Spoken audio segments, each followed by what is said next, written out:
நெல்லை கிழக்கு மாவட்ட காங்கிரஸ் தலைவர் கை கால்கள் கட்டப்பட்ட நிலையில் சடலமாக மீட்கப்பட்டிருக்கிறார். காவல்துறையினர் வழக்கு பதிவு செய்து தேடி வந்த நிலையில் அவர் சடலமாக மீட்கப்பட்டுள்ளது பரபரப்பை ஏற்படுத்தியுள்ளது. நெல்லை காங்கிரஸ் நிர்வாகி ஜெயக்குமாரின் பிரேத பரிசோதனை தொடங்கியிருக்கிறது. ஜெயக்குமாரின் வயிற்றின் மேல் பகுதியில் இரும்பு தகடு இருந்தது கண்டுபிடிக்கப்பட்டுள்ளது. தமிழ்நாடு காங்கிரஸ் கமிட்டியுடைய முன்னாள் தலைவர் கி வி தங்கபாலுவிடம் தற்போது விசாரணை மேற்கொள்ளப்படுகிறது.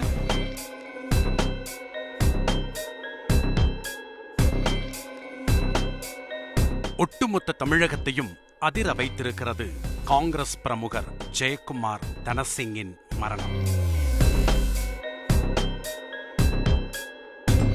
எப்படி இறந்து போனார்? யார் இதை செய்திருப்பார்கள்? நடந்தது கொலையா தற்கொலையா? கடிதம் உண்மைதானா? என்ன காரணம்? இப்படி ஜெயக்குமாரின் மரணம் தொடர்பாக எழுப்பப்பட்ட பல்வேறு கேள்விகளுக்கு போலீசார் விடை தேடிக் கொண்டிருக்கின்றனர். சென்சிட்டிவான இந்த வழக்கில் தற்போது போஸ்ட்மார்டம் ரிப்போர்ட் வெளிவந்திருக்கிறது. அதில் பல்வேறு திடுக்கிடும் தகவல்கள் வெளியாகி இருக்கின்றன. திருநெல்வேலி மாவட்டம் திசையன்விளை அருகே உள்ள கரைசுத்துப்புதூர் என்ற ஊரைச் சேர்ந்தவர் KPK ஜெயக்குமார் தனசிங். 60 வயதான இவர் நெல்லை கிழக்கு மாவட்ட காங்கிரஸ் கட்சி தலைவராக இருந்து வந்தார். பல்வேறு தொழில்களையும் செய்து வந்தார். கடந்த 2ஆம் தேதி வீட்டிலிருந்து வெளியே சென்ற ஜெயக்குமார் பின்னர் வீடு திரும்பவில்லை. இதனால் குடும்பத்தினர் பல்வேறு இடங்களில் தேடி பார்த்தனர். ஆனாலும் அவரை கண்டுபிடிக்க முடியவில்லை.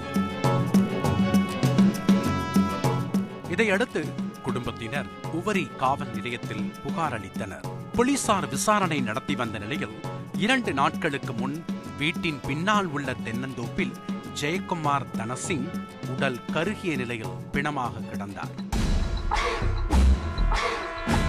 அவரது கை கால்கள் வயரால் பலகையில் கட்டப்பட்டிருந்தது.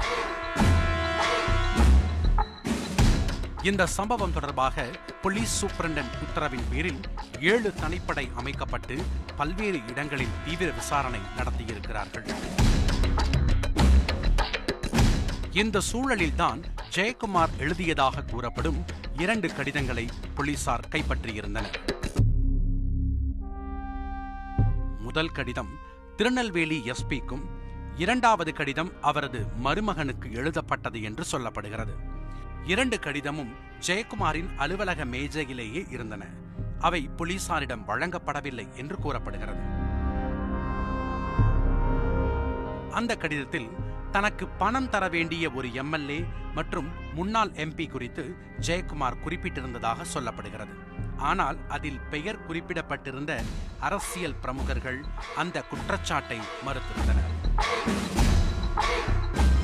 காங்கிரஸ் கட்சி நண்பரிடத்தில் பணம் வாங்க வேண்டிய அவசியம் எனக்கு இல்லை. குறிப்பாக ஜெயக்குமார் அவரிடத்தில் பணம் வாங்கி தேர்தல் நடத்த வேண்டிய அவசியத்தில் காங்கிரஸ் கட்சியும் இல்லை, நானும் இல்லை. 1, அந்த குற்றச்சாட்டு முற்றிலும் உண்மையற்றது, பொய்யானது என்பதை நான் திட்டவட்டமாக தெரிவிக்கிறேன். இந்த வழக்கு தொடர்பாக விசாரிக்க போலீசார் கிட்டத்தட்ட 30 பேருக்கு சம்மன் அனுப்பியிருந்தனர்.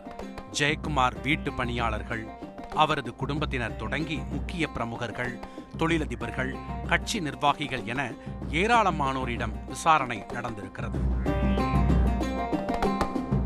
ஒருபுறம் போலீசாரின் விசாரணை வேகம் எடுக்க, சம்பவ இடத்தில் கண்டுபிடிக்கப்பட்ட உடல் தனது கணவரின் உடலே அல்ல என்று ஜெயக்குமாரின் மனைவி ஜெயந்தி மறுப்பு தெரிவித்துள்ளார். இதனால் ஜெயக்குமாரின் மகனிடம் DNA பரிசோதனை செய்ய போலீசார் முடிவு செய்துள்ளதாக தகவல் வெளியானது.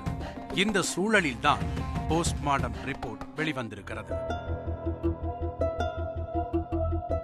அந்த அறிக்கையில் ஜெயக்குமார் நுரையீரலில் தண்ணீர் இல்லை, திரவம் எதுவும் இல்லை, அதேபோல் தொண்டை மொத்தமாக எரிந்துள்ளது, குரல் வளை இல்லை.